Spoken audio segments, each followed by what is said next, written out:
Hi, everybody. Welcome to week 3. And in this week, you're completing the second half of Unit 2. This is where you apply what you've learned and demonstrate your understanding of course content. In this message, I'll be clarifying the memo requirements and also explaining the practical application journal in more detail. Then I'll do the standard weekly housekeeping. And at the end of this video, I'm going to review 2 more memo examples. And those examples I'll attach them to the email version of this message.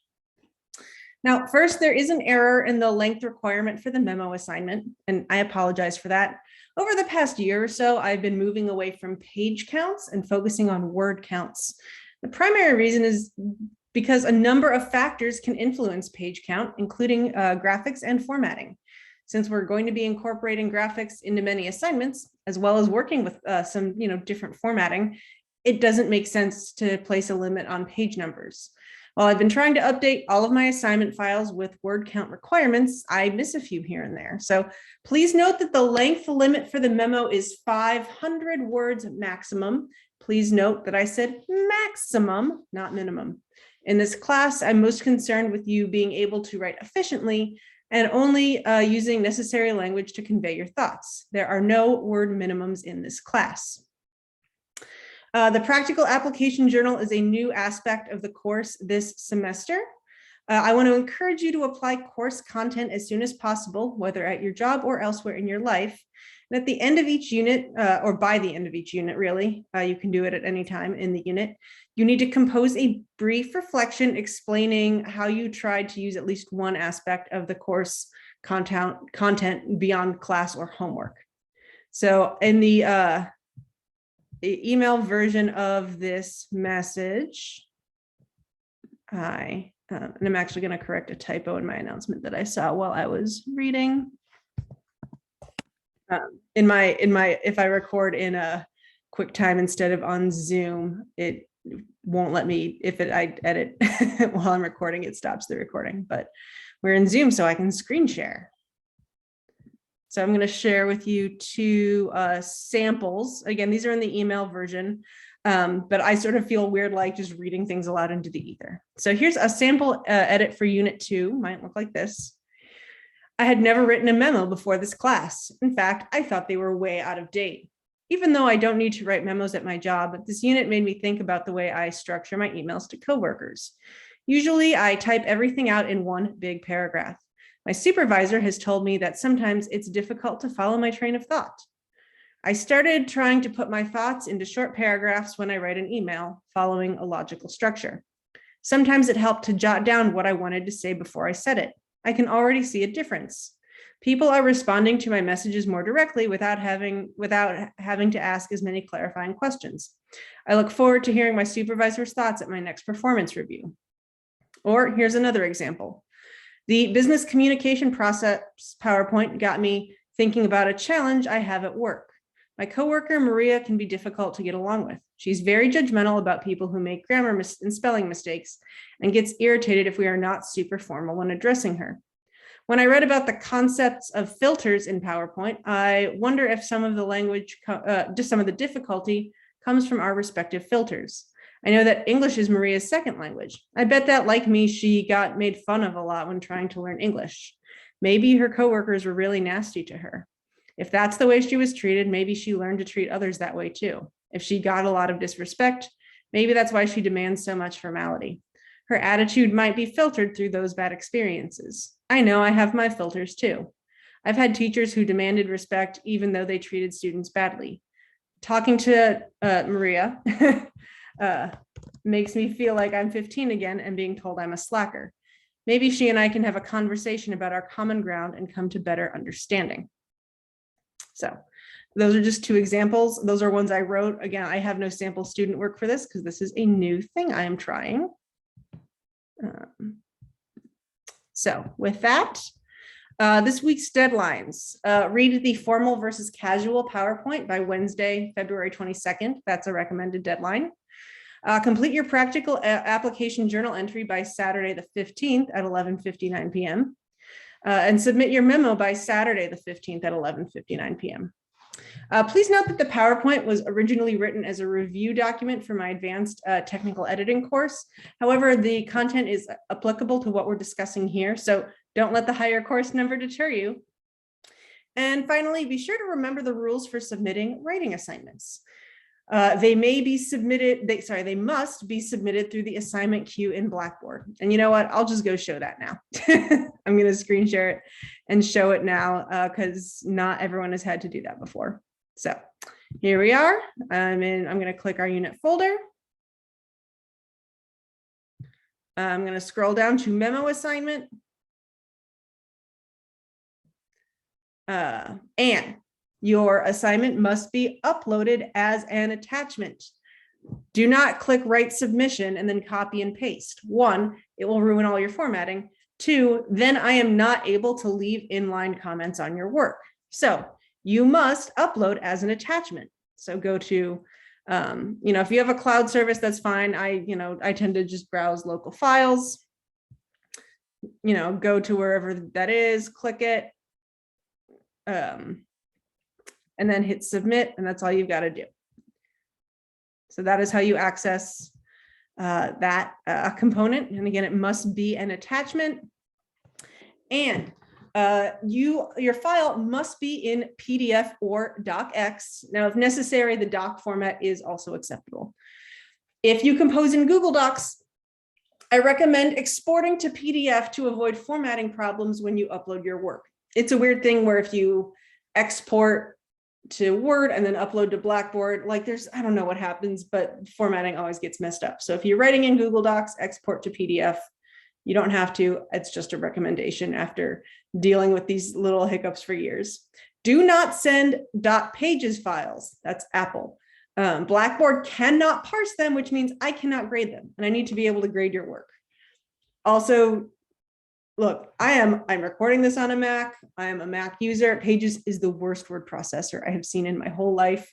If you use it, do yourself a favor. And if you can't get Word, just switch to Google Docs.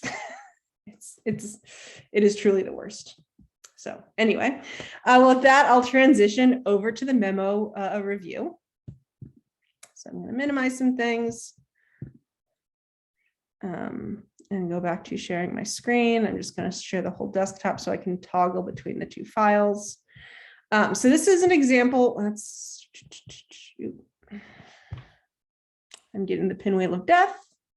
There we go. I'm going to do the progress report first. So now you're going to see that this looks, and I didn't write these. I got these from another faculty member.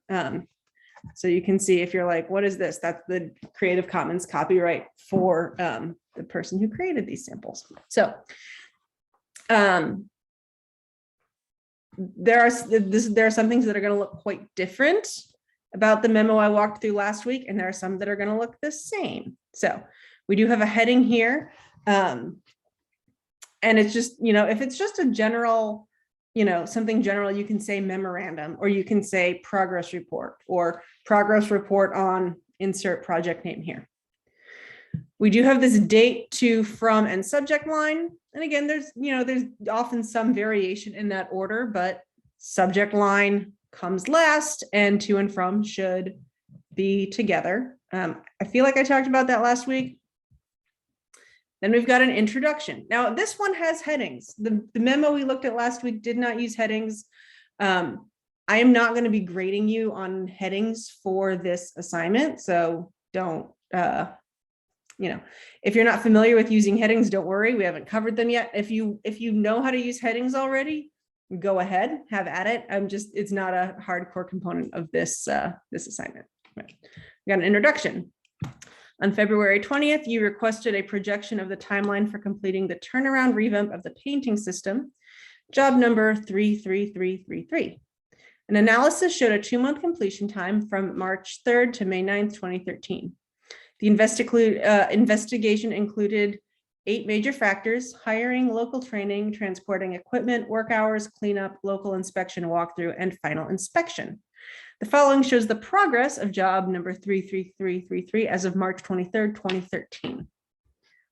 I do want to point out this is 339 words.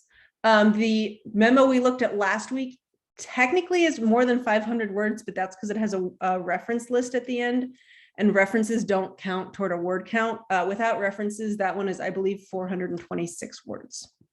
So anyway, you can see that, this is why I'm not doing page count anymore, because this is formatted to be readable. And so even though it's only 339 words, it's more than a page. So 500 words max. Anyway, also notice that this person is using underlining to draw attention to the key things she's going to be talking about. And this is underline. If we use bold, that would probably be a little too much, because look, we've got bold here. We're using bold in every heading, and in here, you've got to, you got to be careful about how much of the same formatting element you use, because it can get overwhelming. So, and you'll notice she's going to talk about all of these things, from hiring to final inspection in order. That's something we talked about last week, that parallel structure. Keep that in mind. It is important. So, but first, we've got a section called work completed. The following is a report of work completed. The hiring process was completed on March 10th without incident. Local training was completed on March 15th without incident. New section. And you notice we've got simple sentences. The other one we looked at last week was more of a paragraph structure. But again, there are different occasions for different memos. So work in progress. The following is a report of work in progress. Transporting equipment began on March 17th, 2013. A minor incident delayed the schedule date of March 16th. However, the transporting equipment is expected to be completed as scheduled on April 8th, 2013. Work hours began on March 16th, 2013 as scheduled without incident, as it is expected to be completed on April 22nd as scheduled. Cleanup is expected to begin April 23rd as scheduled and is expected to be completed on April 30th as scheduled. Local inspection is scheduled to begin on May 2nd, 2013 and completed on May 3rd as scheduled. Walkthrough is scheduled to begin on May 5th and completed on May 6th as scheduled. Final inspection is scheduled to begin on May 7th and completed on May 9th, 2013. So you notice a lot of repetition, and that's okay. In this type of document, having repetitive language is okay because you want to reassure the reader. So for example, I highlighted here, May 9th, 2013. Why did I do that? Well, it's because it's the only one that doesn't have as scheduled at the end. And so that made me wonder, and again, I've used this as an example many times, but I'm like, oh, well, is that not when it's scheduled? So I had to go back up here to see, oh, it is as scheduled. But that little moment of breaking the parallel structure actually confused me as a reader, even in a very short document. So please be careful with that. You'll also notice I highlighted this letter I here. Why? Because look how these keywords are all structured. Only the first letter is uppercase. And here we've got two first letters uppercase. Parallel structure, even in your formatting, that's important. And I know this sort of ties into headings, which we haven't talked about yet, but it's never too early to start thinking about those structural concerns. Okay. Also, please note, introduction is a paragraph. These are bullet points and these are short. Bullet points are not, it would not be appropriate to do this. It would not. Why? Well, look at how much, so I take it away. Look how much space I lose when I use that bullet point. So you're like putting a longer chunk of text in a smaller amount of space. No good. We don't want that. We, for whole paragraphs, we want to set, use space on the page, not make formatting choices. We don't want to do this. We don't want to constrain our space. It just makes things more cluttered and difficult to read. So here things are nice and spaced out. Everything is short.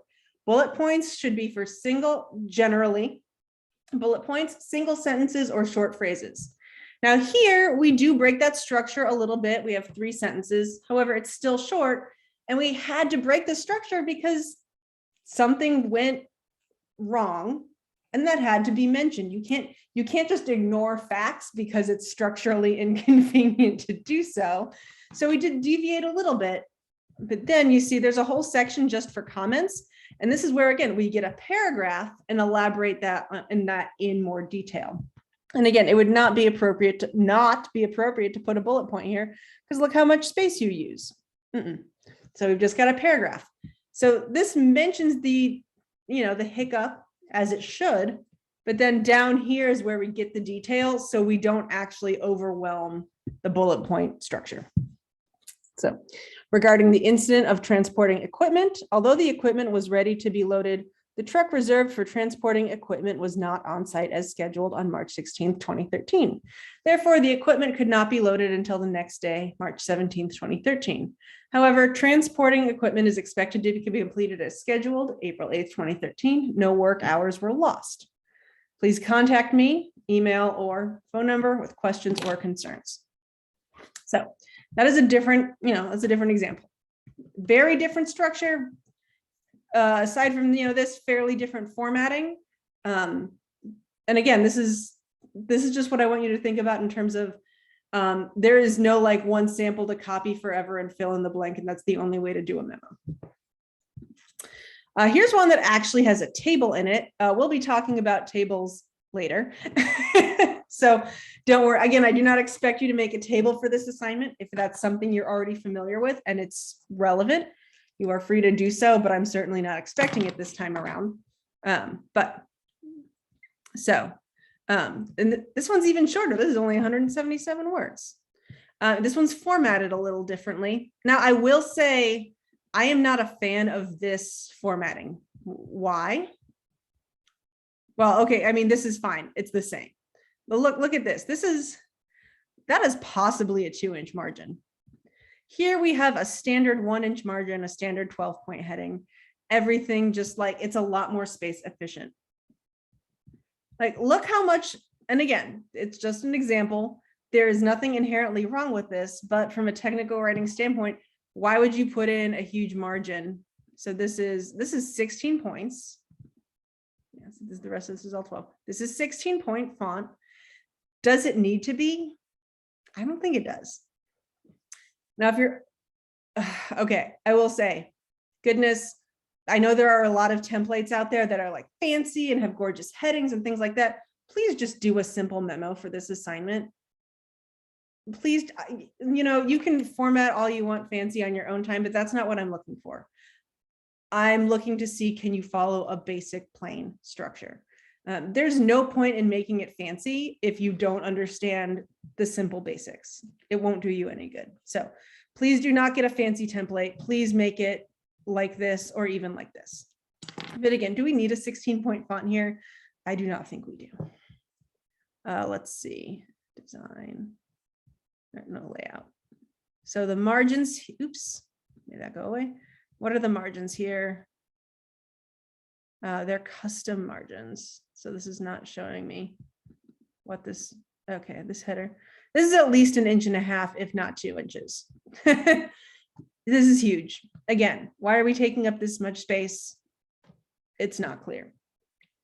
So please, again, please keep it just more straightforward like this. Please don't get a fancy template. I want to see you do something basic. I want it to be boring. You're not going to, and also like everyone picks like the same like 3 or 5 templates, so it doesn't look original. So it is not impressive that you pick up a template. So please keep it simple. So here we just have an introduction and a table. This is a periodic report. It's another sort of time report. And this is basically, it's similar to this, but it's really just showing the projected dates. So on February 20th, you requested a projection of the timeline for completing the turnaround revamp of the painting system, job number 33333. An analysis showed a 2-month completion time from March 3rd to May 9th, 2013. The investigation included 8 major phases.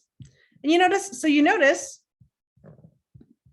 this, all of this is exactly the same. You are allowed to do that in technical writing. Why? Well, why should she write a whole new introduction for when there doesn't need to be a whole different introduction here. It's the same, the context hasn't changed. So yes, you can reuse that. Now you do need to change the ending sentence, because this is a different type of report. This report here, this is just showing the scheduled begin and end dates. So we've got job phase, beginning date, ending date, hiring. So all of the things she said she was going to talk about in order: the scheduled beginning date, the scheduled ending date, same contact information sign off. Again, super simple. Why? Because it is a basic schedule. I would like to see something a little more writing heavy for yours. But I just want to show this as an example. It's a perfectly nice example. So I think that's it. Again, I will attach these. Yeah, have a great week.